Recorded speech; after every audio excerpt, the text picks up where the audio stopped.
Evangelho, segundo o Espiritismo, nos mostra o caminho, a paz.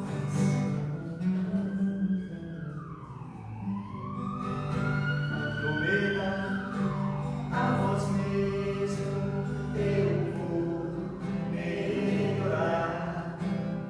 Não quero ter ódio, me ensina, Pai, a perdoar.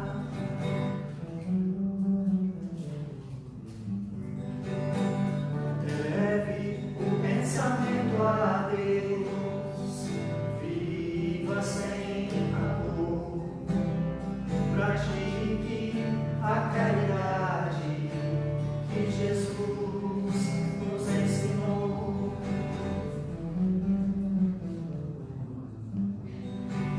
Todo aquele que põe em prática os ensinamentos de Jesus, o fardo se torna leve e a vida mais alegre.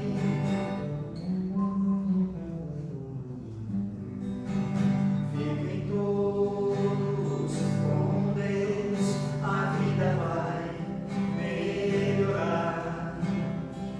Faça a leitura do Evangelho com a família no lar.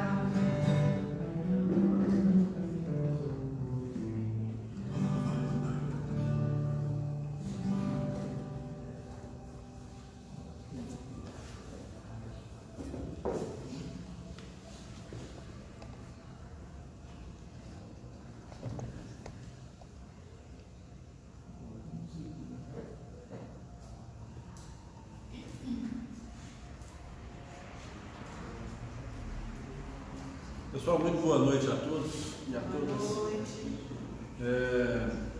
Fui suscitado aqui de uma ideia antiga. A primeira pós-graduação que eu fiz, acho que foi em 2011, me parece, deve ser mais ou menos essa época. Tinha um professor, eu já não gostava daquela aula porque era no domingo de manhã. E eu ia lá só para assistir aquela aula. Então eu acordava cedo para assistir aquela aula. Chegava de manhã, o professor já estava sentado à mesa. E ele passava a aula toda falando, sentado, igual eu estou agora. Nossa, mas eu tinha uma preguiça daquilo, e eu falava para todo mundo, esse professor é preguiçoso, porque só dá aula sentado. Eu acabei me tornando muito amigo dele depois, e quase no final do período, eu descobri que ele dava aula sentado porque ele era manco. Hoje eu estou manco, eu fiz uma cirurgia, então eu vou dar a palestra. E essa introdução, por certo até um pouco engraçada, tem tudo a ver com aquilo que a gente vai falar aqui hoje. Por que é muito mais fácil eu enxergar o defeito no outro e não olhar para dentro de mim? O capítulo 10 do Evangelho, ele inteiro fala de três coisas muito simples. Ele fala de perdão, ele fala de orgulho e ele fala de julgamento. A gente julga o outro por orgulho. Isso é bem básico. O orgulho seja talvez um dos piores tumores, um dos maiores cânceres, que existe entre nós. Possivelmente o orgulho seja a característica que mais nos atrasa no processo evolutivo. E é difícil da gente abandonar ele. Mas por que é tão difícil? Tem um livro espírita muito pouco conhecido que chama A Origem dos Males da Terra. Acho que é esse o título do livro. Livro infinito, vale a pena ler. É uma análise sociológica dos males do planeta Terra na visão do Espiritismo. Por que é tão difícil perdoar? Por que é tão difícil a gente aceitar o erro do outro? Porque o perdão nada mais é que você aceitar que o outro realmente tem um problema em relação à sua forma de ver o mundo, né? Porque talvez o problema pode ser a minha forma de ver o mundo também. E que eu tenho que aceitar aquilo. Porque a vida dele, é como a própria língua portuguesa coloca, é dele, não é minha. Por que eu tenho tanta dificuldade de aceitar o outro como ele é?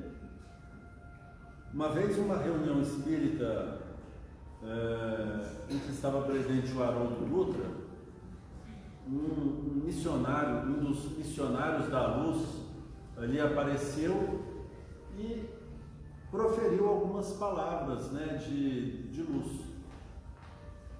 E um dos trabalhadores da casa, ao final, foi a oportunidade de fazer algumas perguntas e perguntou para ele: você tem olhos? Ele disse: não, eu todo enxergo. Nós, os espíritos iluminados, não somos como vocês veem o mundo. Nós vimos o mundo, nós vimos vocês através de vocês. Por que é tão fácil, entre aspas, para um espírito iluminado ter a capacidade de nos olhar através de nós e não nos julgar, e é tão difícil para a gente fazer o mesmo? Por que é tão fácil, quando desencarnado, a gente olhar os nossos erros e falar: nossa, quanto tempo eu perdi? E é tão difícil fazer isso enquanto encarnado. Aí pode vir aquela resposta: ah, mas é porque enquanto desencarnado aí eu tenho certeza da vida depois da morte. Poxa, mas se nessa altura do campeonato a gente ainda tiver dúvida disso, então a coisa está muito pior do que a gente imagina. Eu me coloquei em condição muito... Eu me senti muito culpado comigo mesmo quando meu pai faleceu. Ele faleceu por Covid e foi uma coisa muito abrupta, embora ele já houvesse um problema pré-existente, né? Mas quando ele pegou o Covid, quando foi falado: olha, seu pai está indo internar, porque assim que descobriu ele foi internar porque ele tinha problemas graves pré-existentes. Eu já sabia que ele ia desencarnar. Alguma coisa dentro de mim falou: você não vai mais ver seu pai. E por alguma razão eu não senti culpa naquele momento, eu não senti tristeza, eu senti medo de ter saudade. Acho que foi mais ou menos esse o sentimento. Quando ele desencarnou, uma semana depois do diagnóstico, eu não fiquei triste.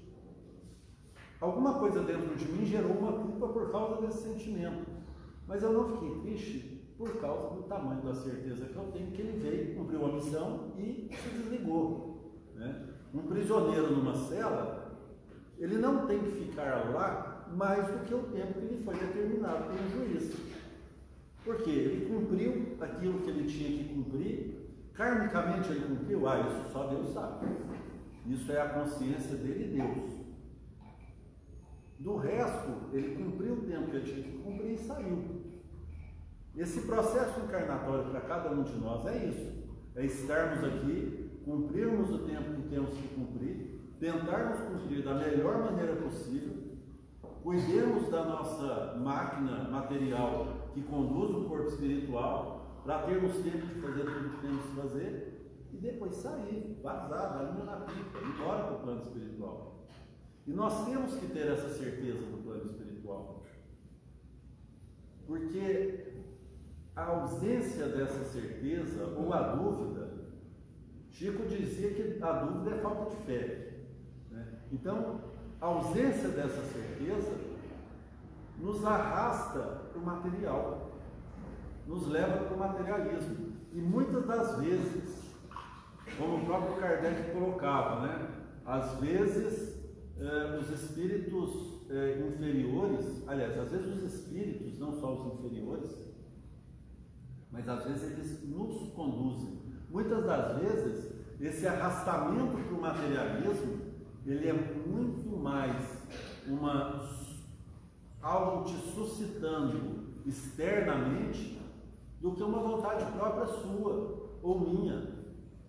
Porque a minha vontade mesmo, lá no meu interior, né, como a mensagem do Evangelho falou,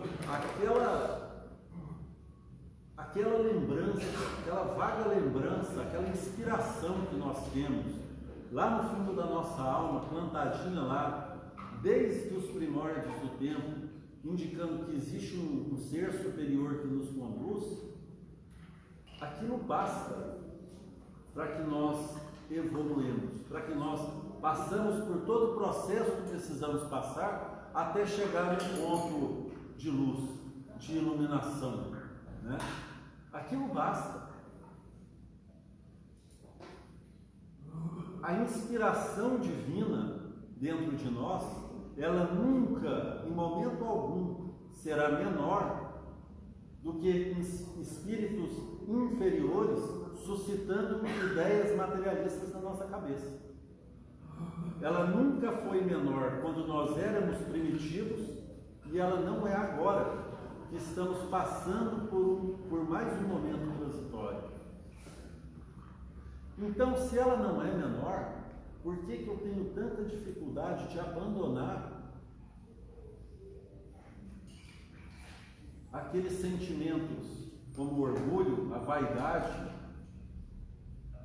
a falta de fé? Por que é tão difícil para mim? Se nós pararmos para pensar, eu brigo muito com a dieta. Se a gente parar para pensar, pô, tanto que eu vou chegar lá em casa, vai ter um pedaço de pizza de chocolate me esperando, tenho certeza. Eu deixei 2 pedaços, meu esposo vai comer um e vai deixar o outro para eu engordar. Por que é tão difícil largar o chocolate? Pô, vocês imaginam quanto tempo a gente é criança, começa a chorar, pelo menos no meu tempo era assim, né? Hoje em dia as mães são mais cuidadosas. A gente começava a chorar, a mãe enfiava um bico na boca da gente, batia a gemada e tacava açúcar, porque aquele açúcar acalmava. E essas repetidas doses daquilo que faz mal, vira hábito, é difícil largar o hábito. É muito complicado a gente largar o hábito. Imagina quantos milhares de encarnações nós já tivemos no planeta Terra, e esses milhares de encarnação, entra encarnação, sai encarnação, a gente está julgando o coleguinha do lado, a gente está dando a cutucadinha lá, o coleguinha fez isso, o coleguinha fez aquilo. E isso se tornou um hábito ao longo dos processos encarnatórios.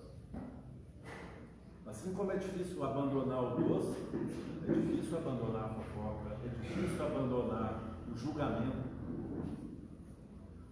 Uma vez me disseram, em uma palestra nada a ver com o espiritismo, que o homem é um ser julgador por natureza, mas é uma natureza perversa. É uma natureza que nós vamos ter que abandonar. E não é uma natureza fácil de abandonar. Não é por causa dos valores que estão impregnados na sociedade, que ainda estão impregnados. Valores é uma coisa ruim? Não.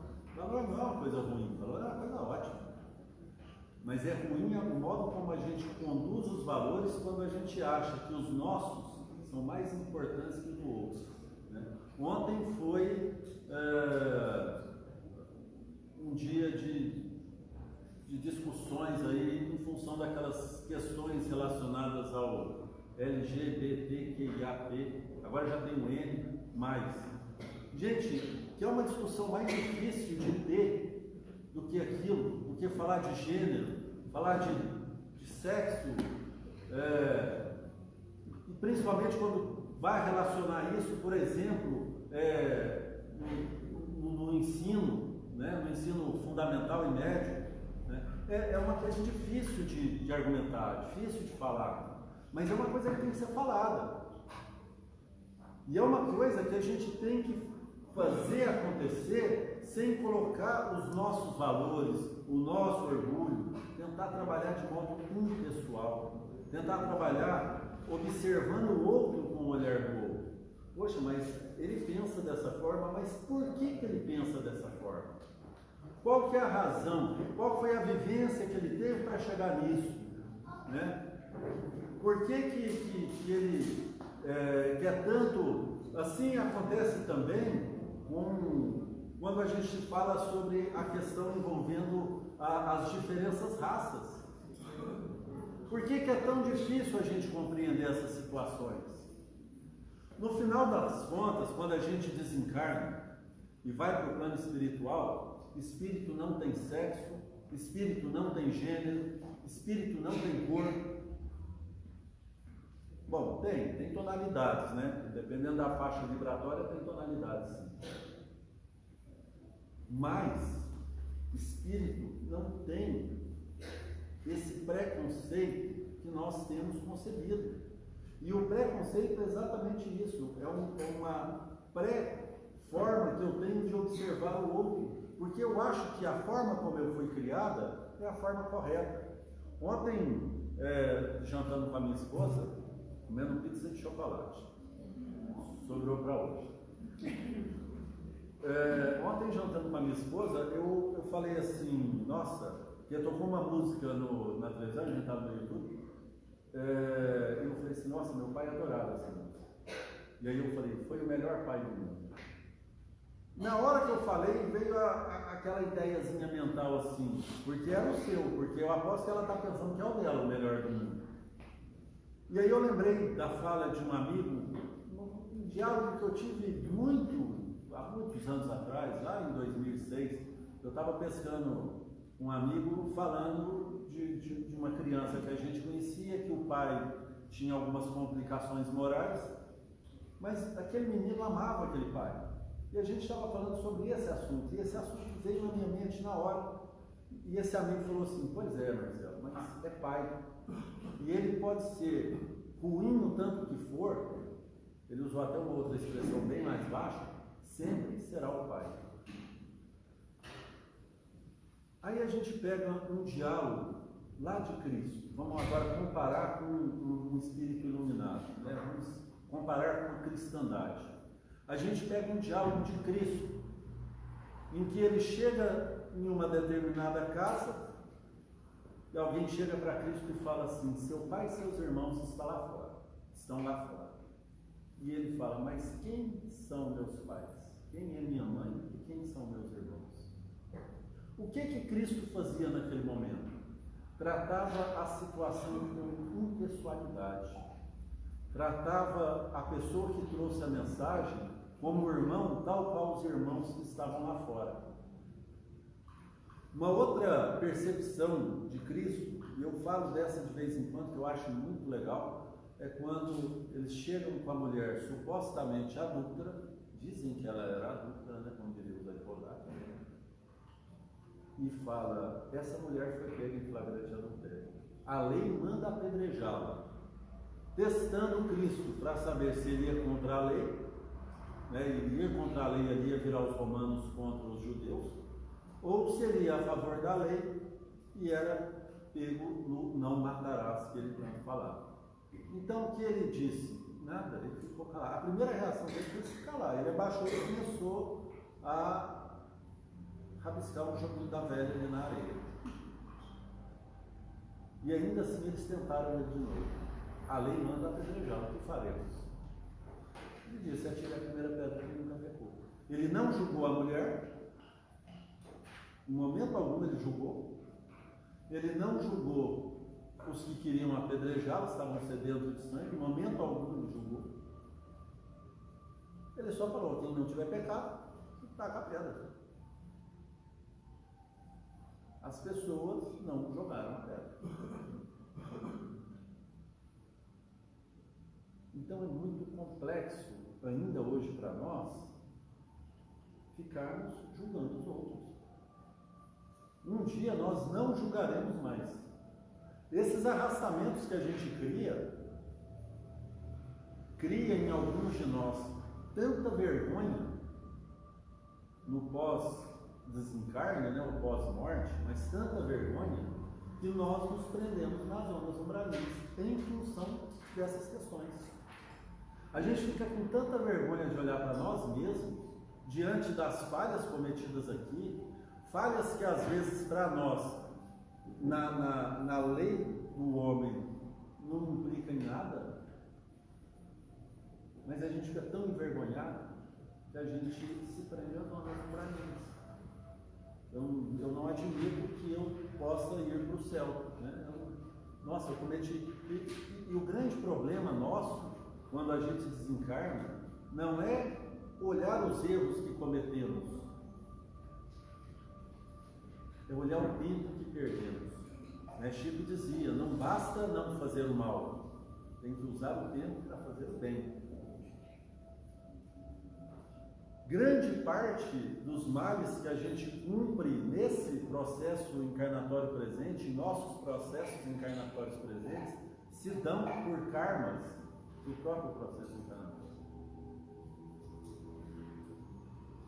O que não é karma do próprio processo encarnatório? Aquilo que você não consegue achar explicação. Aquilo que eu não consigo achar explicação eu tenho certeza que é um karma de um processo passado. Um mal congênito, nasce com isso. Bom, não dava nem tempo de eu ter feito algo nesse, né?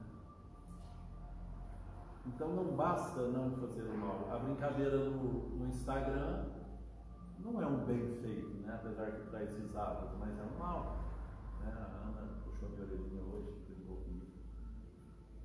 Eu perdi 1h30 do meu dia fazendo uma brincadeira no Instagram, e no final muita gente ia dar risada. Mas eu não estava usando meu tempo para fazer o bem. Né? A pessoa ia concentrando uma foto, concentrando, até que levava um susto no final. Então, por que eu vou olhar o outro com todos os defeitos que o outro tem, se quando eu paro e olho para dentro de mim, eu falo, meu Deus do céu, eu ainda vou ter que voltar muitas vezes. Espero que o Senhor me dê a oportunidade de voltar. Fiquei com tanto medo de morrer na cirurgia. Era uma cirurgia simples, mas eu sou, como diz aí, desculpa, a criança tampou, eu sou casado. Eu fiquei morrendo de medo. Eu mandei uma mensagem para o Valdo, se eu morrer, só me aceita aí para trabalhar. E se eu estiver trabalhando, de repente eu não vou comprar. Só que o que você não sabe, que essa é a sua última oportunidade.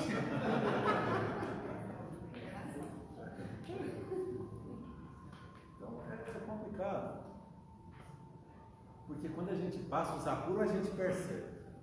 Meu Deus, devia ter aproveitado mais. Tem gente que fala assim, nossa, quando eu estava ali, não morre, passou uma história assim na minha vida, né? Passou um filme na minha cabeça. É bem isso. Na hora que o caldo entorna, a pessoa dá valor nas coisas. Eu trabalho no centro espírita, vou ser honesto, pessoal. Meu anjo guardião está aqui do meu lado, se eu falar outra coisa, ele vai falar que ele vai puxar minha orelha. Quando eu comecei a trabalhar em centro espírita, hoje eu gosto de trabalhar em centro espírita, mas quando eu comecei, eu sempre ia assim, eu ia bem, nossa, estava indo bem, aí começava a aparecer karma, aí eu sumia. Aí eu ia bem, aí começava a vir mais responsabilidade, aí eu sumi. Isso aconteceu aqui no Céu também, eu estava indo bem, aí eu sumi. Quando começou a aparecer karma. Responsabilidade. Agora não, agora eu firmei. Agora eu firmei porque da última vez eu passei muito barulho. A última vez que eu voltei literalmente pela dor. Aconteceu uma coisa muito engraçada na minha casa. Eu não gosto de ficar falando de certas coisas que a gente vê. Mas eu já vinha num processo obsessivo. E sabia que estava num processo obsessivo. A gente estuda, olha, a gente sabe, né? É igual o médico, quando vê um parente morrendo, ele sabe que o parente vai morrer. A menos que haja uma intervenção divina, o médico é médico, ele sabe que ele não tem solução. E só que eu sabia que estava num processo obsessivo, mas a gente acha que ler o Evangelho só em casa e fazer o culto no lar vai resolver tudo, né? E até um dia que, aquele dia foi ponto final para mim. Aquele dia eu estava deitado na sala, vendo televisão, um filme muito violento, por sinal. Por alguma razão essas séries são ótimas, né? E olhei para a janela e vi uma coisa horrenda me olhando. E ali eu falei, não, eu tenho que voltar para o centro. Eu fiquei o dia inteiro ruim. O dia inteiro com aquela sensação daquela coisa horrenda que estava me olhando. E foi no mesmo dia que eu voltei e a Ana me deu um passo e passou mal também. E eu, com todos esses defeitos, Ainda consigo olhar para o professor, para o coitado do professor que é manco, e falar que ele dava aula sentado, porque ele tinha preguiça. E estou aqui dando palestra. Então, assim, sentado. Oi? Então, pessoal, para qualquer um de nós, porque às vezes a gente tem a impressão assim, o orador espírita, ele é um santo. Não, a gente é pecador tanto quanto, às vezes é pior. Às vezes é pior. Mas a gente tem a certeza que a gente quer melhorar. E mesmo quando a gente comete esses deslizes, e alguns de nós, talvez por uma mediunidade um pouco mais aflorada ou não, a gente recebe um puxão de orelha ali na hora. A gente sabe na hora que a gente cometeu o deslize. Né? Mas ainda assim, é difícil para qualquer um que passou por todo esse processo de habitualidade, comendo chocolate toda encarnação e fofocando e julgando. É tão difícil quanto qualquer outra pessoa, quanto um ateu, quanto qualquer outra pessoa. Mas a gente tem que ter uma certeza. A vida atual, o momento presente, um dia ele vai findar. E a gente vai ter que se deparar com todos os nossos processos de maldade e com todos os de bondade. E encarnação de encarnação, a gente vai crescer um pouquinho. A gente vai melhorar um pouquinho, ou vai estacionar. Mas a tendência é que a gente melhore. Isso só vai acontecer se nós nos conscientizarmos que a gente tem que fazer aquilo que o Espírito de Luz falou lá na reunião do Haroldo. Nós só vamos começar a parar de julgar o outro quando a gente começar a olhar o outro com os olhos do outro. Olhar o outro através do outro. E entender que ele tem valores que para ele é muito importante, tal qual eu tenho que para mim é muito importante, Reginaldo tem que é muito importante. E aí a gente vai começar a compreender um pouco mais quem que é o irmão que está do nosso lado. Depende da atenção, se eu continuar falando, eu falo a noite inteira e eu não puxo a minha orelha. Pessoal, agradeço a todos pela noite de hoje. Para mim parece que foi melhor do que vocês, por alguma razão, acho que estava precisando de ouvir essas palavras.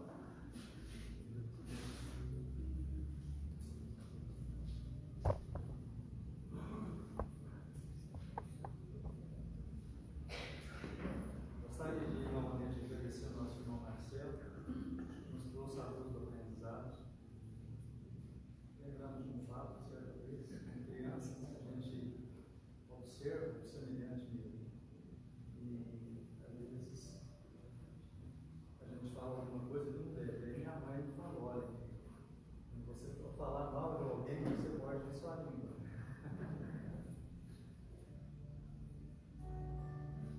Senhor, que a minha virtude seja compartilhar o bem, assim na terra como nos céus.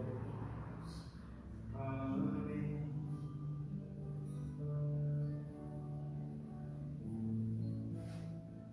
Sei que impera em meu corpo, minha alma, a luz do Espírito, em teu reino de amor e glória, no espaço infinito.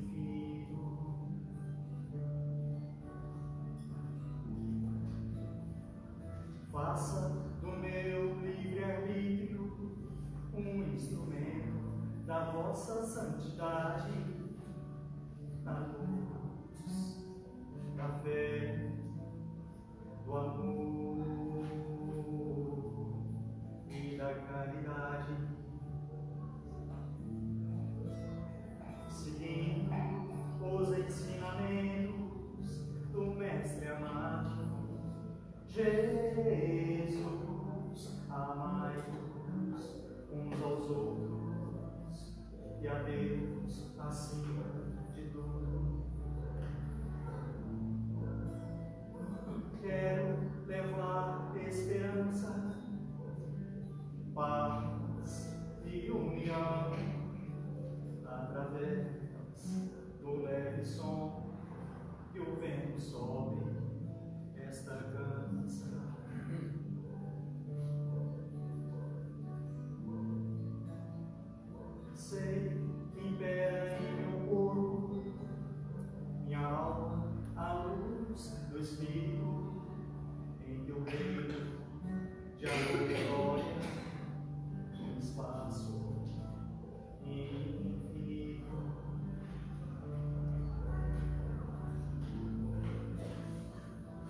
violação do meu livre-arbítrio, um instrumento da vossa santidade, na luz da fé.